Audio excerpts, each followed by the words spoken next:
শুভ সন্ধ্যা বন্ধুরা, আজ হলো 20 নভেম্বর, বাংলার 4 অগ্রহায়ণ বুধবার। আজকে সন্ধ্যার বিশেষ বিশেষ গুরুত্বপূর্ণ সংবাদগুলি হলো: করিমগঞ্জ জেলার নাম পরিবর্তন হওয়ায় একদিকে উৎসাহিত দেখা যাচ্ছে একাধিক নেতৃবর্গ এবং সাধারণ আমজনতা, আবার অপরদিকে দেখা যাচ্ছে প্রতিবাদমূলক এবং বিতর্কিত বার্তা, যা সামাজিক যোগাযোগ মাধ্যমে ছড়িয়ে পড়েছে। বিস্তারিত থাকবে প্রতিবেদন। গতকাল ক্যাবিনেটের সিদ্ধান্তে করিমগঞ্জ জেলার নাম পরিবর্তন করে শ্রীভূমি হওয়ায় করিমগঞ্জ তথা গোটা বরাকে দেখা যাচ্ছে আনন্দের জোয়ার। মুখ্যমন্ত্রী তথা ক্যাবিনেটের এই সিদ্ধান্তকে সাধুবাদ এবং শুভেচ্ছা বার্তা দেন বিজেপি তথা অন্যান্য একাধিক সংগঠনের কর্মবৃন্দরা।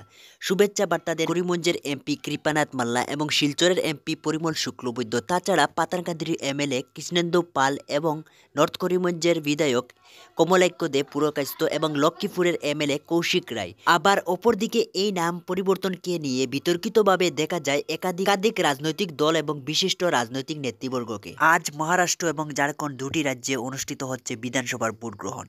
আগামী 23 নভেম্বর শনিবার হবে ভোট গণনা।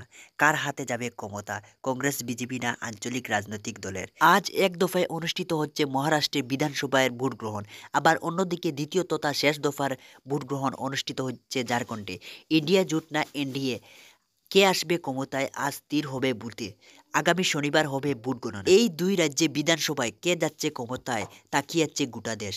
আজ বুধবার মহারাষ্ট্রে 288টি আসনে চলছে ভোট গ্রহণ।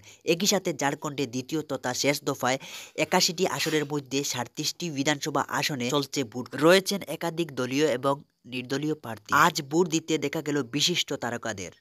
ভোট দিতে দেখা গেল মুকেশ আম্বানি এবং তার পরিবারকে, দেখা গেল সচিন তেন্ডুলকর এবং তার পরিবারকে, অক্ষয় কুমার এবং অন্যান্য রাজনৈতিক এবং সিনেমা জগতের সঙ্গে জড়িত বিশিষ্ট তারকাদের। গতকাল বরাকের করিমগঞ্জ জেলার নাম পরিবর্তনের পর রাইজোর দলের নেতা অখিল গগৈ সোশ্যাল মিডিয়াতে একটি পোস্ট করেন। আজ আসামের মুখ্যমন্ত্রী তার প্রতিক্রিয়া ব্যক্ত করেন সংবাদ মাধ্যমের কাছে। গতকাল রাইজোর দলের নেতা অখিল গগৈ সামাজিক মাধ্যমে যে পোস্টটি করেছিলেন, তিনি লিখেছিলেন, আমি হিমন্ত শব্দটি খুব একটা পছন্দ করি না। মানুষ উচ্চারণেও ভুল করে এবং নামটি ঐতিহাসিকও নয়। আমি আগামীকাল হিমন্ত বিশ্ব